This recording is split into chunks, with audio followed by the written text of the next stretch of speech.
I had to hydrate before we talked about the newest season of Voltron. Wow. What a ride, y'all. What a ride. Loved it. It was so intense and emotional, and so many questions were answered in this season. I loved Keith having time with his mom. 2 years, actually. He and his mom got to hang out for 2 years, and he got a space wolf out of it. Not only did he have parental bonding time, but he got a space wolf. That's pretty awesome. I didn't realize that we needed a space wolf on this show until I realized we absolutely need a space wolf on this show. How adorable. How adorable. I love Hunk being curious about other cultures and learning about the Golden culture for like a hot 15 minutes there. But it actually came in handy. So, love my son. Love him.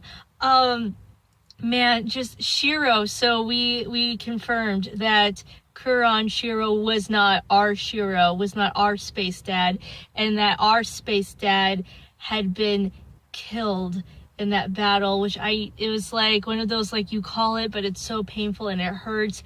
But then the fact that Allura was able to use her alchemy / magic and get our space dad into Kuron's body, which I have some questions about that. Will it be a smooth transition, or oh hello, it's raining. Hello, look at that.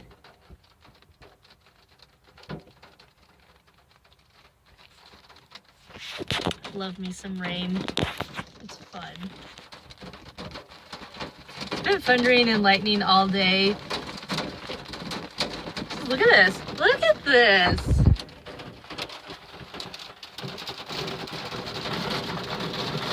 Well, there it goes.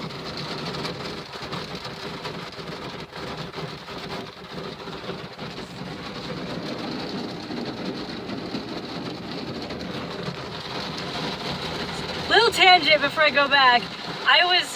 Yesterday was Father's Day, and so I was driving to my dad's, and I was picking him up, and I was going to treat him to a movie and Dairy Queen. And so I realized halfway there, I was like, oh, I forgot to sign his card. So I pulled over, signed his card, and then I went and drove in his neighborhood, and I came around the corner, and a tree had been split in half by lightning, and I was like, had I not pulled over to write that, could that have been me that was struck by lightning coming around that corner? It's like one of those moments where you're just like, ooh, it's raining. Have you guys ever just wanted to, while it's raining, because I don't have access to a window that's right next to the rain, there's not a place for me to just comfortably sit. So there are days where I just want to sit in my car while it's raining and whip out a book. But it's never raining when I'm able to do that. So the fact that it's raining out, and of course I don't have a book with me. So, anyway, but now that that tangent's over with, back to Kuron and Shiro.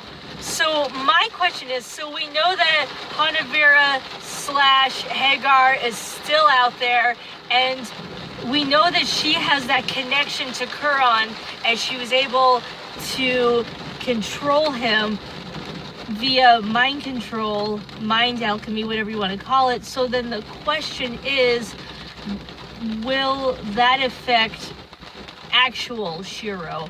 Now that Shiro's conscious has been put into the clone, will Hanavira still be able to access that clone body? Will this clone body have any issues? Is it a healthy, well-functioning clone body? I don't, where is that all going to go?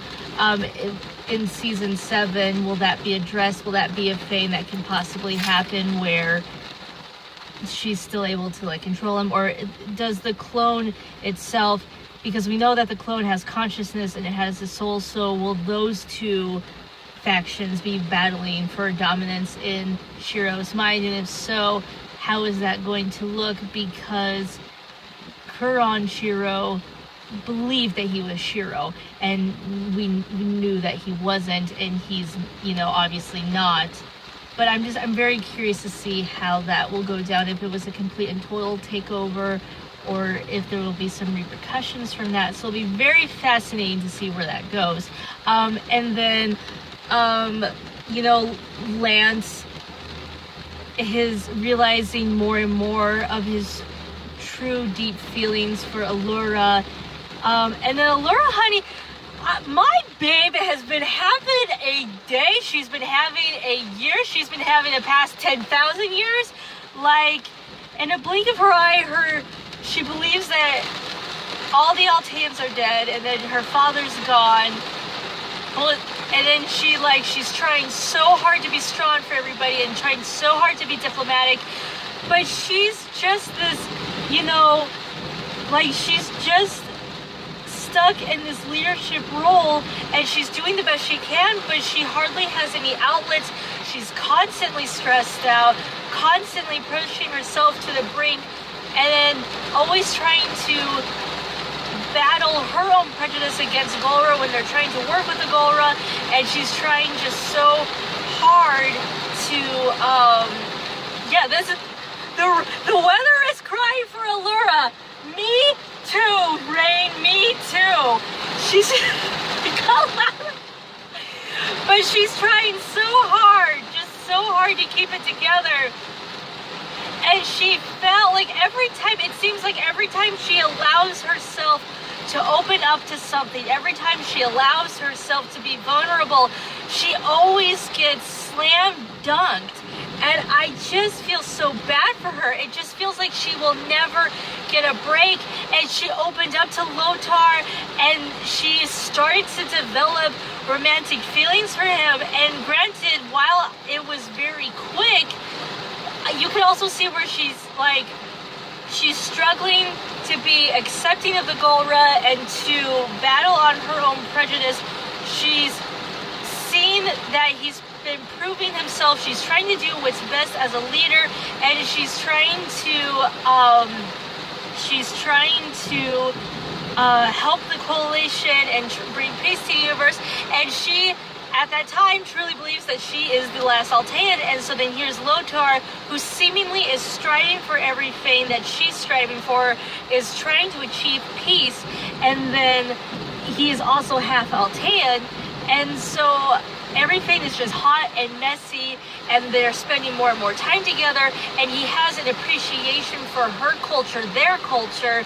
And so you see where, even though it's hot and it's messy and it's fast, well, I don't mean hot in a like, oh, hot way, like in a like, oh honey, what going on here way, like, do you hear the thunder? It's going, So there's just so much going on there, and she gets hurt so badly because there's other Alteans around, which is fabulous, that is awesome, but Lothar was sacrificing them, and that is terrible. So not only is he sacrificing them, but also like his obsession, like we see, so I see so many people online who are pointing out how he doesn't belong in the Golra. He's never felt like he's belonged. He's been shut out. So he reaches for his Altean culture and chases it and hunts it down. And so he goes crazy for anything that's Altean, including Allura. And it's like, for me, while I was watching it, I felt like, how much is it that he truly cares about her as a person, and how much is it that he, you know, is going after her because she's Altean? And that was so convoluted to me, and I felt like it was very heavily mixed. And I feel like he respected her as a leader, but he also was very, you know, hey, she's Altean, and like, yo, that's what I'm like all about. And it was so, just watching him lose it and becoming undone. And I've seen, again, a lot of people, you know, we felt like, a lot of people have been pointing out where we all felt like he was having this Zuko redemption arc, and instead he just took this Azula, went from Zuko to Azula in an instant.